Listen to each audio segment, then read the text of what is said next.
Frappée durement par les séismes à répétition depuis l'été, l'Italie ne peut que constater les dégâts, des dégâts colossaux qui concernent immeubles, habitations, mais aussi de nombreux monuments historiques. Dans la région de Rome, plusieurs églises antiques ont été éventrées, leurs clochers détruits, des pertes immenses pour le pays au patrimoine culturel millénaire. On regarde. Une partie de l'histoire italienne ensevelie sous les gravats. Complètement défigurée, voici ce qu'il reste de l'abbatiale Sant'Eutizio, frappée par une suite de séismes qui touchent le cœur de l'Italie depuis 2 mois. Une perte inestimable pour les habitants de Preci. L'abbatiale de Sant'Eutizio fait partie de l'un des sites monastiques les plus anciens d'Italie. Je crois qu'un tel effondrement n'est jamais arrivé dans l'histoire. Le clocher du XVIIe siècle et sa façade avaient résisté à d'autres catastrophes naturelles. Je ne sais pas ce qu'on pourra faire. Je ne crois pas qu'il sera possible de sauver la rosace. L'effondrement du mur du cimetière l'a réduit en miettes. La façade romaine était la plus belle partie. Elle remontait au Xe siècle. On pleure de tout notre cœur.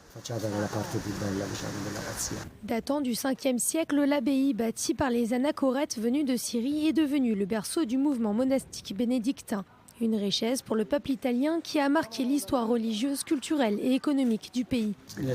C'est une perte inestimable, inestimable. Je crois que ça ne sera pas possible de la récupérer. Ceux qui viendront après nous ne pourront voir que des photos de ce qu'elle était réellement. Le tremblement de terre a emporté le clocher, la façade et certains murs de l'abbaye. Le ministre italien des biens culturels a affirmé financer les réparations.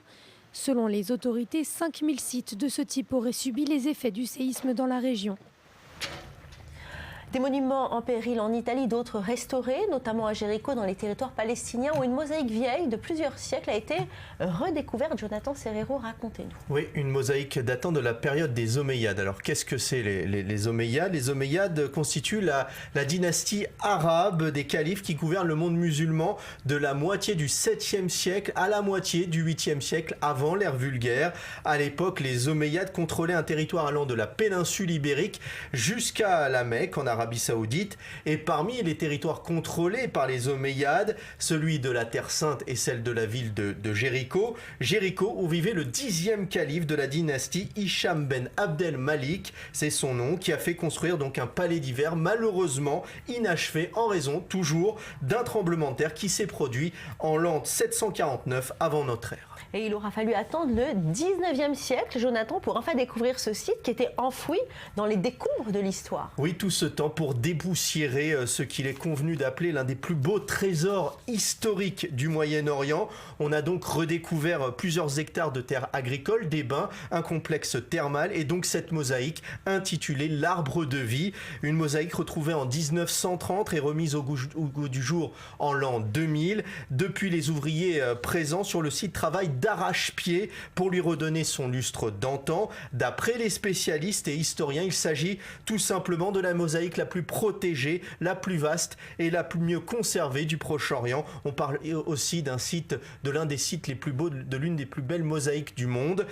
Il a fallu presque donc 10 ans de travail pour la restaurer. Elle a été brièvement ouverte au public il y a une dizaine de jours de cela lors d'une cérémonie officielle et devrait être donc accessible au public dans les prochaines semaines. D'ici 2018, un abri devrait être construit avec l'aide financière du gouvernement. On écoute tout de suite le directeur des musées affilié au Bureau du tourisme palestinien nous en dire un peu plus sur cette mosaïque très belle et millénaire.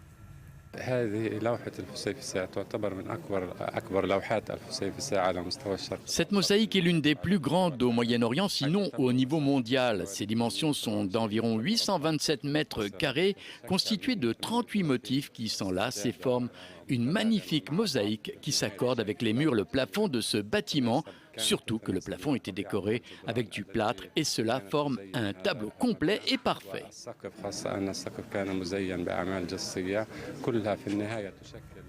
Et direction présent la Grande-Bretagne et la ville de Hastings. Là-bas, certains nostalgiques du riche patrimoine culturel britannique rejouent les scènes qui ont marqué l'histoire du pays. Un millier de passionnés de la période du Moyen-Âge se sont réunis dans les vertes prairies de cette localité du sud de l'Angleterre pour une reconstruction grandeur nature de la bataille entre Saxons et Normands qui s'est déroulée il y a près de 1000 ans. Plus de détails avec Andrea Benisti. Tisser un panier pour le village vêtu en paysan. Fiskbert est venu se joindre au peuple du village pour croiser le fer avec les Normands. Dans la petite ville de Battle, au sud de l'Angleterre, les habitants sont venus assister à la reconstitution de la bataille de Hastings de 1066, pour le 950e anniversaire de l'affrontement opposant l'Angleterre à la Normandie. Un jeu de rôle qui réunit, le temps d'une journée, les passionnés du Moyen-Âge. Il faut arrêter ces Normands. Nous avons battu Hardrada à Stamford Bridge, donc nous allons essayer de vaincre William. Nous sommes confiants, nous avons beaucoup de guerriers expérimentés. Ces Normands, personne ne sait vraiment comment ils se battent, mais nous avons un mur de bouclier inarrêtable. Rien ne peut fragiliser un mur de bouclier. Fidèlement à l'histoire, les Saxons vont être défaits contre les troupes de Guillaume le Conquérant. La terre des Angles passera le temps d'une journée sous domination normande. Si un millier de figurants sont venus fouler le champ de bataille, l'ambiance reste bon enfant. J'aime la camaraderie, j'aime le fait de sortir du 21e siècle pour quelques jours parce que c'est vraiment une reconstitution sur 24 heures. On essaie de rester le plus authentique possible tout au long de la journée et même la nuit. C'est vraiment chouette, ça prouve qu'on peut s'amuser et être heureux avec peu. Une façon ludique de conserver la mémoire d'une guerre qui aura bouleversé l'équilibre politique de l'Europe. Préserver le patrimoine historique, culturel, c'est un souci qu'on retrouve dans de nombreux pays. Maurice, aujourd'hui, vous nous amenez au Maroc, où la fantasia équestre est soigneusement préservée. Qu'est-ce que c'est, Maurice? Écoutez, la fantasia équestre fascinait déjà le peintre Eugène Delacroix qui l'immortalisa dans sa période orientale. 2 siècles plus tard, elle suscite toujours l'enthousiasme populaire au Maroc. Alors le mois dernier, des milliers de Marocains se sont réunis au festival du cheval à Al Jedida pour assister à un concours de fantasia en arabe, la Bourida. Vous m'avez demandé ce que c'était. Écoutez les explications. Historiquement, la Bourida est liée à la célébration des victoires de guerre. On célèbre les victoires des tribus en montrant leur savoir-faire dans la montée du cheval, comment ils manipulent les fusils, une sorte de parade militaire.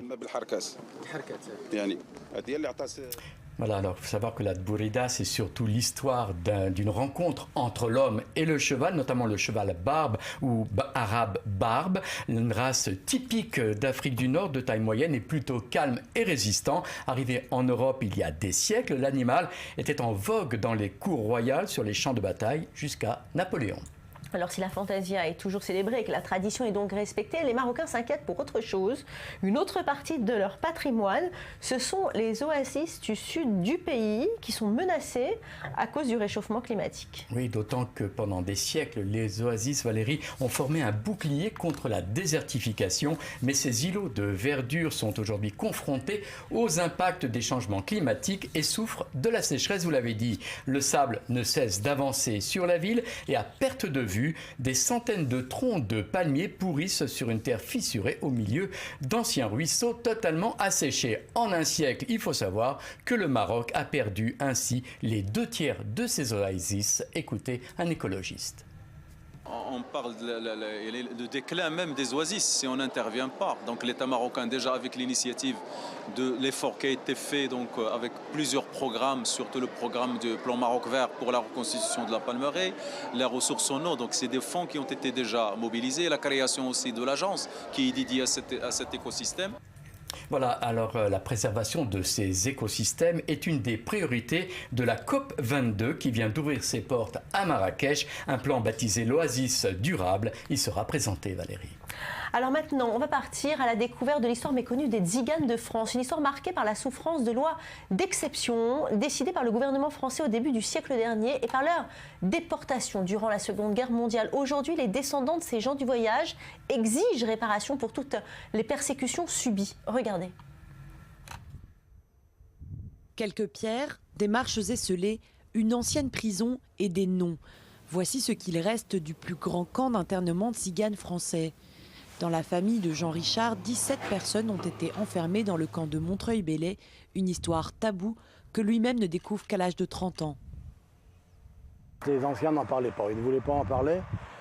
Ce que je dis toujours, c'est qu'ils sont morts, même la peur au ventre qu'on revienne les chercher et qu'on les enferme encore. Environ 2000 personnes sont passées par ce camp, découvert par hasard dans les années 1980 par un historien local. En 1988, une stèle commémorative est dressée sur le site, un site classé monument historique seulement en 2012. Fin octobre, un grand monument du souvenir sera inauguré sur les lieux pour sortir l'histoire de l'oubli, 70 ans après la libération des derniers tziganes. Je crois qu'il faut conserver des lieux de mémoire et des lieux de souvenir. C'est important pour les personnes qui ont effectivement vécu et souffert ici, pour leurs familles, mais effectivement aussi pour les générations futures. À plus long terme, l'idée est de valoriser le site pour le rendre compréhensible de tous et surtout des scolaires. Les enseignants sont demandeurs de connaissances sur cette histoire. Ils sont peu formés, voire pas formés, puisque l'internement des nomades, à ma connaissance, n'est pas dispensé dans le cursus universitaire.